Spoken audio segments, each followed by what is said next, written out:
ಭಾರತೀಯ ಕ್ರಿಕೆಟ್ ತಂಡದ ಮಾಜಿ ಆಲ್ರೌಂಡರ್ ಹಾಗೂ ಮಾಜಿ ಮುಖ್ಯ ಆಯ್ಕೆದಾರ ಸುನಿಲ್ ಬಂಡಾಚಾರ್ಯ ಜೋಶಿ ಅವರಿಗೆ ವಿಶೇಷ ಗೌರವ ಸಲ್ಲಿಸಲಾಗಿದೆ.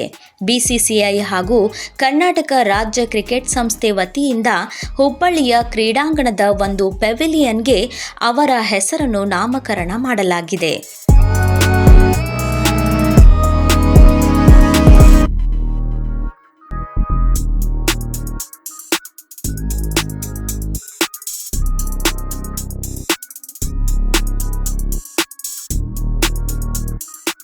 ಈ ಸಂದರ್ಭದಲ್ಲಿ ಮಾತನಾಡಿದ ಸುನಿಲ್ ಜೋಶಿ ಅವರು ಭಾವುಕರಾಗಿ ತಮ್ಮ ಕ್ರಿಕೆಟ್ ಜೀವನದ ಆರಂಭವನ್ನು ಸ್ಮರಿಸಿದರು. 1992ರಲ್ಲಿ ನಾನು ಮೊದಲ ಬಾರಿಗೆ ಹುಬ್ಬಳ್ಳಿಯಲ್ಲಿ ನನ್ನ ಡೆಬ್ಯೂ ಪಂದ್ಯವನ್ನು ವೆಂಕಟೇಶ್ ಪ್ರಸಾದ್ ಅವರೊಂದಿಗೆ ಆಡಿದ್ದೆ.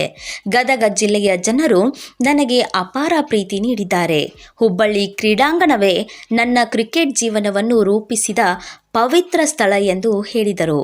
ತಮ್ಮ ಕುಟುಂಬದವರು, ಅಭಿಮಾನಿಗಳು ಹಾಗೂ ಕ್ರಿಕೆಟ್ ಕ್ಷೇತ್ರದಲ್ಲಿ ಜೊತೆಗಿದ್ದ ಸ್ನೇಹಿತರ ಬೆಂಬಲವೇ ತಮ್ಮ ಸಾಧನೆಗೆ ಕಾರಣ ಎಂದು ತಿಳಿಸಿದ ಅವರು, ಈ ಗೌರವವನ್ನು ಎಲ್ಲರಿಗೂ ಅರ್ಪಿಸುತ್ತೇನೆ ಎಂದು ಕೃತಜ್ಞತೆ ವ್ಯಕ್ತಪಡಿಸಿದರು. Today is a day where I thank KSA for giving me a name in the pavilion. I never would have imagined this would come one day. I thank the President of KSA, Venkatesh Prasad, Santosh Menon,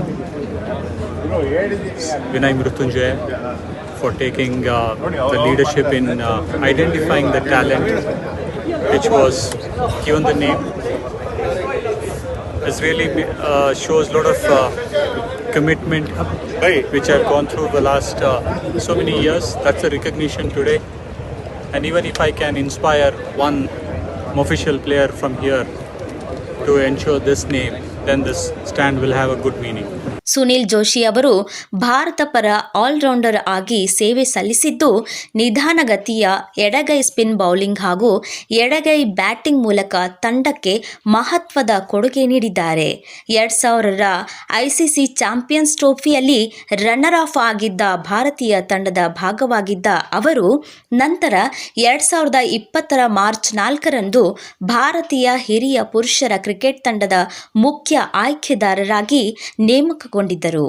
ಈ ಗೌರವವು ಉತ್ತರ ಕರ್ನಾಟಕದ cricket ಅಭಿಮಾನಿಗಳಿಗೆ ಹೆಮ್ಮೆ ತಂದಿದೆ.